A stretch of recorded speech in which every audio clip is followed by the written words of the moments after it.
Je suis hyperactif. À l'école, ce n'était pas toujours simple. Aujourd'hui, c'est une force. Je vais vous raconter comment j'ai appris à la canaliser. Je vais vous montrer concrètement comment on passe du gros bazar dans la tête à de l'exécution propre, rapide et super utile en business. On va parler d'énergie, de cadre, de ce fameux mode tunnel qui peut vous faire oublier de boire et de manger pendant 10 heures et de ce que dit la science sur l'hyperactivité. Si vous vous reconnaissez un peu là-dedans, restez avec moi. Vous n'êtes pas cassé. Au contraire, vous avez un moteur plus puissant que la moyenne. La clé, c'est d'apprendre à le conduire. À la maternelle, puis en primaire, c'était toujours la même scène. La sonnerie, la porte de la classe qui s'ouvre et les profs qui attendent mes parents. Nathan est très agité, il n'arrive pas à tenir en place, etc., etc. Vous voyez le tableau. Chez moi, on ne parlait pas encore de troubles de l'attention. On ne mettait pas encore de nom sur le problème. On parlait juste d'un enfant agité. Au collège, c'est devenu un petit peu plus compliqué. Je rentrais en cours, j'essayais de suivre, et au bout de 3 minutes, mon esprit partait ailleurs. Un prof prend le sujet au sérieux et dit à mes parents « Il faudrait aller voir un spécialiste ». On fait le bilan, et on m'explique que ce que je vis a un nom.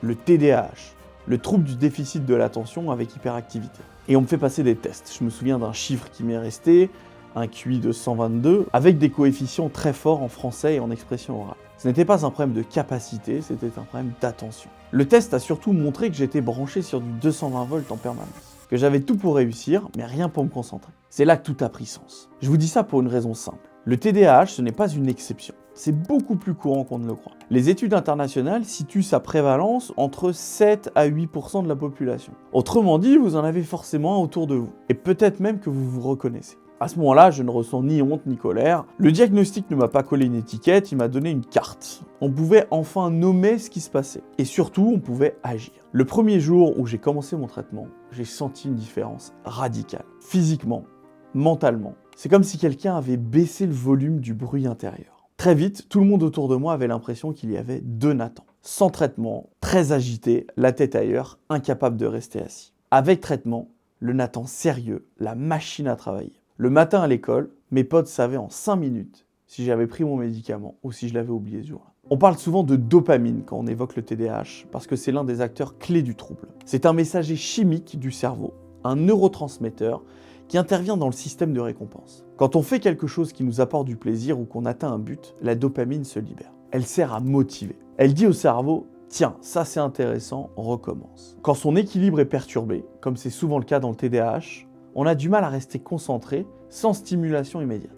Le traitement que je prenais, le méthylphénidate, corrige justement ce déséquilibre. En clair, il ralentit la capture de la dopamine et de la noradrénaline. Il les retient plus longtemps entre les neurones, ce qui rend les signaux d'attention plus stables et permet à la concentration de tenir plus longtemps. Sur moi, l'effet a été net. Je suivais les cours, je prenais mes notes, je terminais mes exercices. Le revers, c'est que mon corps s'est physiquement transformé en perdant beaucoup de poids et je me suis renfermé. Je suis devenu moins bavard, moins spontané et aussi moins drôle. Le prix de la concentration chez moi, ça a été un peu d'élan social en moins. J'ai vécu comme ça pendant presque 10 ans. La fin du collège, le lycée et mes études supérieures. Sans ce traitement, je n'aurais pas bouclé 2 licences et un master. Le traitement n'a pas fait le travail à ma place. Il m'a permis de tenir le cap et de faire mes études dans de bonnes conditions. Et puis un jour, ma boss à la banque m'a dit « Essaie d'apprendre à vivre avec ». On en a parlé avec mon médecin et j'ai arrêté progressivement le traitement pour voir si je pouvais canaliser cette énergie par moi-même, continuer à avancer vite mais en gardant le contrôle. Quand j'ai arrêté le traitement, je me suis retrouvé face à la même énergie mais sans garde-fou. Les premiers mois, comme beaucoup, je me suis dit « ça va aller ». Je n'ai rien mis en place de spécial, je voulais voir si je pouvais tenir sans béquille. Et en réalité, ce n'est pas toujours simple. L'énergie était toujours là, entière. La seule différence, c'est que je la voyais venir. Je me regardais m'éparpiller, m'emballer, perdre le fil. Au début, je n'avais aucune routine miracle. Mon seul outil, c'était ça, me surveiller moi-même. Là, tu vas trop vite, là, tu t'énerves, là, tu refais la même bêtise. J'ai posé une règle claire. Pas de réunion de plus de 30 minutes. On va à l'essentiel, on décide et on sort. Le reste, on le traite en message, pas en réunion. Ça m'a enlevé un poids énorme et surtout, ça a protégé mes créneaux d'exécution. Et puis, j'ai 2 soupapes, le sport pour se vider la tête et le sommeil pour recharger. Avec eux, c'est plus facile de tenir la route. Et petit à petit, j'ai vu se dessiner un truc. Je n'avais pas guéri de mon hyperactivité, j'avais monté une sorte de cadre autour d'elle. Bon, ce n'est pas un grand cadre, c'est juste des petits bords. Mais ces bords m'ont suffi pour ne pas me laisser déborder. Et c'est ce qui m'a permis, plus tard, d'entrer dans un état très particulier. L'état le plus redoutable du cerveau hyperactif, le mode tunnel, qui fait de vous un terminator du travail et qui peut vous faire abattre en 2 jours ce que d'autres font en 3 semaines. Je vous raconte tout ça. Avant ça, petite parenthèse pour ceux qui ne me connaissent pas. Je m'appelle Nathan Pissarro, je suis entrepreneur et je suis le cofondateur de TBSO, The Bitcoin Society. L'objectif de cette chaîne est de vous apporter des compétences ainsi que des connaissances sur les sujets liés à la finance, l'investissement et le business afin de vous donner les armes pour comprendre. Parce que lorsque l'on comprend, on devient libre et s'élever par la connaissance, c'est le premier acte de souveraineté individuelle. On reprend et je vous raconte tout ça. C'est là que j'ai compris qu'un cerveau comme le mien pouvait devenir une arme, à condition de le braquer sur un objectif clair. Concrètement, je me fixe une tâche unique et je n'en sors pas avant d'avoir livré. Quand j'entre en mode tunnel, le temps se rétrécit, les bruits s'éloignent, la tâche prend toute la place, elle emplit littéralement tout mon espace mental. Je peux rester assis 10 heures d'affilée sans lever la tête. J'oublie de boire, de manger et je déroule. Dans cet état, je suis plus productif que créatif. J'avance vite et je stabilise après. C'est grisant et c'est extrêmement efficace. Ce que beaucoup appellent être dans la zone, la littérature appelle ça l'hyperfocus. L'attention se colle sur une seule chose qui me stimule et tout le reste passe après. Notifications, conversations, même la faim, la soif, je décoche tout. On pourrait me parler, ça changerait rien. Ce n'est pas un super pouvoir mystique, c'est un état d'attention très particulier, souvent décrit chez les profils TDAH, même si les chercheurs discutent encore des mécanismes. Il y a aussi un piège plus subtil. Dans le tunnel, on oublie le reste du monde. L'hyperfocus peut vous rendre aveugle à tout ce qui n'est pas la tâche. L'email important passe à la trappe, le message de l'associé aussi. J'ai donc appris à préparer le terrain avant de prolonger. Je préviens que je coupe tout, et en sortant, je fais un point rapide pour recoller avec l'équipe. Sinon, la performance solo se retourne contre la boîte. On avance dans son coin, on décale les autres, on double un travail déjà en cours et on oublie une contrainte client. Et ensuite, il faudra revenir en arrière. Pourquoi est-ce que je vous raconte tout ça? C'est parce que dans l'entrepreneuriat, ce mode-là fait la différence. Il peut être redoutable. En 48 heures, vous montez un business avec une offre lisible, une page qui tourne et les premiers clients qui payent. Et c'est comme ça que j'ai pu construire mes premières sociétés. En posant dès le départ une exécution simple et rapide. Mais ce n'est une force que si vous gardez la main. L'hyperfocus, c'est un turbo. Et un turbo, ça ne se laisse pas allumer pendant tout le trajet.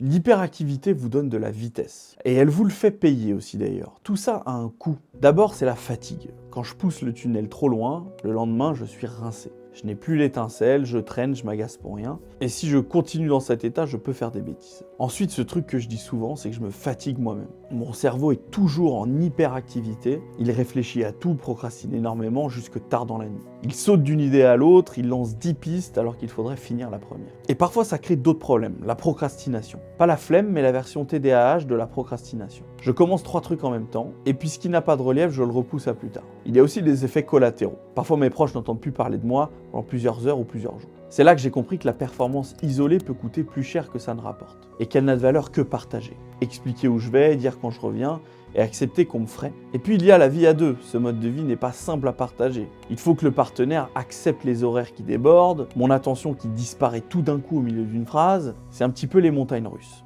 L'hyperactivité sans cadre vous mange tout cru. Avec un cadre, elle vous donne une longueur d'avance. Mon défi au quotidien, c'est de tenir la vitesse sans le dérapage, de prendre le meilleur sans trop subir le pire. À ce stade, la question n'est plus est-ce que l'hyperactivité est un atout, mais plutôt comment la transformer en force de travail. La première clé, c'est de choisir votre terrain. Savoir si vous courez le 100 mètres, le 400 mètres ou le demi-fond. Savoir si vous êtes l'entrepreneur clé pour monter une boîte de 0 à 10 ou de 10 à 20. Un cerveau comme le mien est fait pour l'attaque rapide, pas pour les marathons administratifs. J'ai donc organisé mon travail autour de mes forces. Des phases courtes et explosives où il faut beaucoup d'énergie pour lancer un projet et le mettre sur orbite. Et j'ai confié ce qui réclame plus de régularité à des personnes meilleures que moi là-dessus. Moi, je crée l'élan et eux, ils assurent la tenue de route sur le temps long. La deuxième clé, c'est d'apprendre à sortir du tunnel.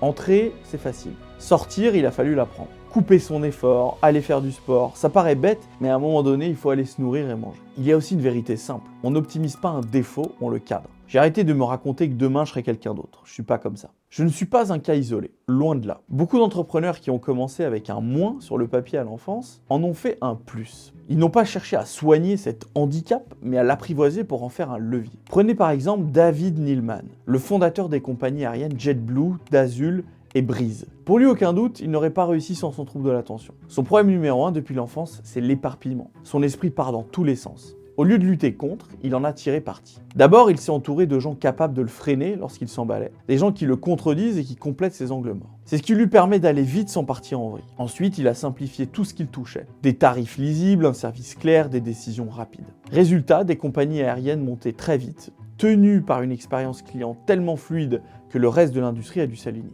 Son trouble ne l'a pas ralenti, il l'a obligé à faire simple, donc mieux. Et il dit carrément, si vous me donnez une pilule magique pour le faire disparaître, je ne la prendrai jamais. Je ne veux pas que ça disparaisse, je pense que j'ai un avantage sur les autres, je pense que je peux faire mieux. Pour lui, l'hyperactivité est un don, pas une malédiction. Un autre dyslexique célèbre est Richard Branson, le patron de Virgin. L'écrit le freinait, et l'école l'ennuyait. Plutôt que d'essayer de rentrer dans le moule, il a pris ce handicap à rebours. Chez lui, ça se traduit par des réflexes très concrets. Comme il supporte mal les pavés de texte, il condense. Un slogan court, une idée claire, et il pense d'abord en images, en expérience, en feeling. La cabine, la musique, l'accueil au comptoir, tout ce que le client ressent. Il délègue les contenus lourds, contrats, process, à des profils carrés, et garde pour lui la vision, l'intuition, le courage d'oser des formats que personne n'attend. Sa dyslexie n'a pas seulement simplifié sa communication, elle l'a obligé à traduire la complexité en signes que tout le monde comprend. Un nom, une promesse, une expérience. C'est là que Virgin s'est distinguée. Intention claire, identité forte, obsession du vécu client. Enfin, je peux citer l'exemple de Ingvar Kamprad, le fondateur d'IKEA, encore un dyslexique. Son problème à lui, c'est qu'il se perd dans les codes produits en chiffres et en lettres, du type A47 BX92. Impossible pour lui de les retenir, même en entrepôt. Alors il a fait simple. Il a remplacé les codes par des noms, des villes, des lacs, des prénoms. Billy, Malm, Klippan.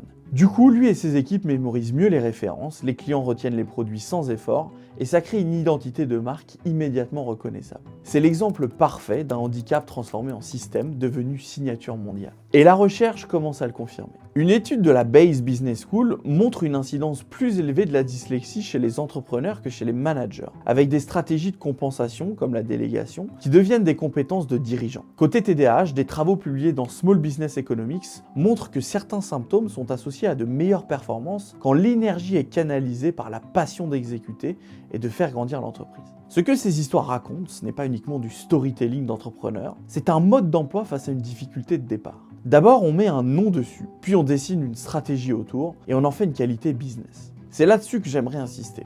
Nos failles ne disparaissent pas, elles restent. Quand on ne les regarde pas en face, elles deviennent des contraintes utiles. Elles nous obligent à simplifier, à déléguer, à choisir ce qui compte vraiment et à poser des limites. Elles sculptent un travail à notre mesure. Paradoxalement, c'est souvent là que se cache notre meilleure version de nous-mêmes. Dans ce mélange de lucidité et d'obstination. Au fond, ce que ces entrepreneurs nous montrent est simple. La déficience ne vous définit pas. Le cadre que vous bâtissez autour d'elle, oui. Quand vous posez ce cadre, votre trop devient de la vitesse, et votre moins devient de la clarté, et votre différence devient un avantage. Parfois même la meilleure partie de vous-même. Si vous avez l'impression d'avoir un moteur trop brillant, ne cherchez pas à l'éteindre, apprenez juste à le piloter. C'est exactement ce que j'ai appris à faire. Mon hyperactivité n'a pas disparu, elle a juste trouvé sa place. J'espère que cette petite plongée dans les méandres de mon cerveau vous a plu. Si vous aimez parler business, argent, crypto ou investissement avec un brin de sincérité et beaucoup d'énergie, cette chaîne est faite pour vous. Je vous dis à bientôt et je vous retrouve très rapidement.